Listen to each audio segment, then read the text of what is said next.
This is the Church of Now podcast. We appreciate you listening, and our prayer today is that we can bring insight to help you become a better leader no matter what generation you're a part of. Hey, welcome back. I want to give you kind of an insight into what the next couple of months are going to look like with this podcast. Also, I've lost my voice, and so it's kind of coming back. It's day like 4 or 5, but just hang in there with me this podcast episode. Over the next few months, I'm going to start releasing 2 podcasts a month. So, towards the end of the month, the last Friday of the month, it's going to be kind of this practical ministry or practical life leadership kind of stuff that I'm talking about today. And then the middle of the month, so that middle Friday of the month, I'm going to be diving into a passage of scripture of a story of someone that really relates to the church of now. So it could be David, it could be Moses, it could be different people throughout scripture. But I believe that that'll be a really fun thing for us to dive into and to discuss so that we can pull a lot of these practical ideas from scripture. So that's what's coming up. Today, I want to talk to you about this idea of personal growth and really showing up for yourself, because the reality is we are lifelong learners. If you're a leader, if you work in if you work in really any kind of leadership capacity, whether it's church or not, you've got to understand that you always have to be learning. It's not something where, yeah, I learned that in kindergarten or elementary school, or I learned that in high school or even college, and I don't have to do anymore. No, it's not that. But we always have to be learning. We can't allow ourselves to fall into the trap of believing that, hey, I got my degree, I got my education, I'm good to go. I never have to learn anything ever again. That's not reality. But we have to be learners. People have said the idea that leaders are learners, leaders are readers. We've heard these things over and over again, but it really makes such a difference. I think about when I first started doing ministry, I was 15 or 16, and it was just kind of in my own youth group. But I would speak, and I would have some opportunities to go and do different fun things.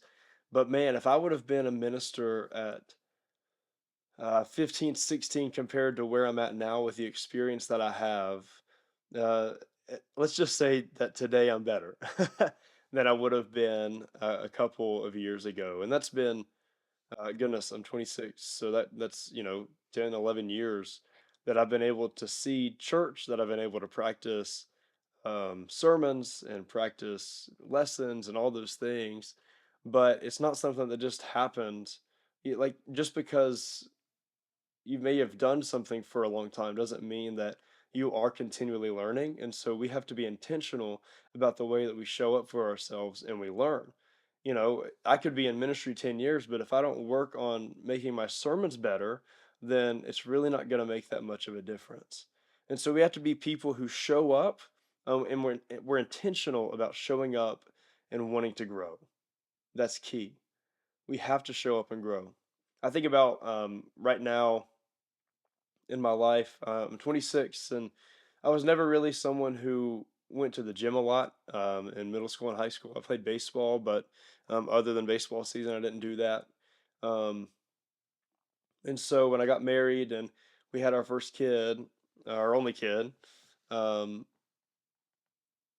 I struggled with my fitness and weight, and so when Ashton was born, I had gained like 25 pounds just because of laziness and really making excuses of not showing up for myself, and I had some valid excuses, but it really wasn't that good. And so, went on the 17-day diet. Now, there's a book out there that I would recommend if you're looking into that. It really just cuts out a lot of the crap that we eat, but tells you and encourages you to just eat clean. And I ended up losing like 15 pounds in 2 weeks. But as I've learned, is if you're not doing any kind of fitness, if you're not showing up and you're not doing anything, and those old habits start to come back, then you can end up ultimately uh, back where you were. And that's kind of my story. Is I had gained those 25 pounds, and I lost. I think I lost all 25 at some point, and then I would get back up to 10 more pounds and 15 more pounds. And so, over the last couple of years, I've ran a little bit. Like I started running about 2 or 3 years ago, and I believe the first year I ran about 140 miles. Last year, again, had a kid, made excuses, had a young kid, and so I only ran 60 miles total, and that was like the last 2 or 3 months of the year. So really, the whole part of the first year I didn't run at all. And this year, as of this week, I have gone over 200 miles on the year. It makes a difference when you show up and you're consistent. And really, the reality is, I had to pick a goal. I had to have something to train for. So in May, I ran a half marathon, my first one ever. Um, and now, I don't necessarily have a date in mind other than next spring, but I'm on a training uh, plan right now for a full marathon. And it's one of those things for me where I have to kind of have a goal. I have to have something that I want to um, pursue that kind of motivates me to get out there. But the reality is you can't just go out and run a half marathon. It's not. It doesn't matter how fast you run it or whatever. Like none of that stuff matters. It matters about doing it and showing up consistently every single day to make it happen. Man, that's what makes the difference. And so going out and running 3, 4, 5 times a week is how I was able to run a half marathon and how I'm going to be able to run a full marathon. But it just shows the willingness of what you're wanting to do. If you have a goal, if you want to show up, if you want to get better, then you have to be intentional about showing up and doing it over and over and over again. And the reality is if we aren't intentional about it, then it's probably not going to happen. So why do I tell you this? I tell you this because it shows that when you put in the work and you show up consistently and you want to get better and you're intentional about getting better, then it can actually happen. It can actually happen. And so you got to be a continual learner. For me, I've found myself over the last couple of years. I was in school um, from 2016 to 2020 in my undergrad at Johnson University pursuing ministry degree. And then I did 2 more years after that while I was working on staff at the church, getting my master's degree. And I loved that because it made me learn. Because I had tests and I had quizzes and I had papers that I had to write and book reports and all those things. But ultimately, when I graduated college, it was like, oh man, what do I do to learn? And before I graduated, like I had listened to podcasts and I had read books and all those things.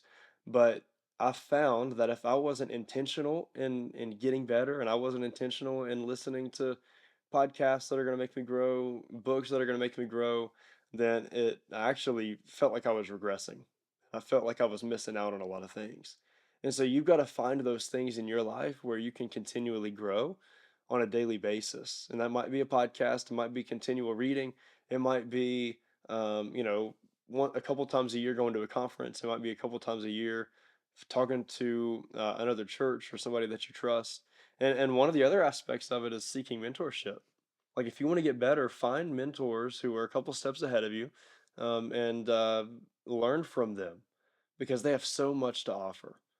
So we just want to continually learn. We want to have those people in our life so that we can bounce ideas off of each other, so that we can grow with one another. Because ultimately, if you're going to be a successful leader through the rest of your life and a successful husband and or wife or whatever that is, family member, friendship, then you've got to be someone who realizes and takes care of the idea of growing continually, getting 1% better every single day. And so that's what we have to do. We have to get better. Leaders get better. Leaders take the next 1%. Leaders want to take the next step. They want to grow. But the reality is if we don't show up, we're not getting better. If we're not intentional about it, it's not going to happen. And the good thing is those of us that are in the church world and have faith, and not even in the church world, you can have faith and be in a business.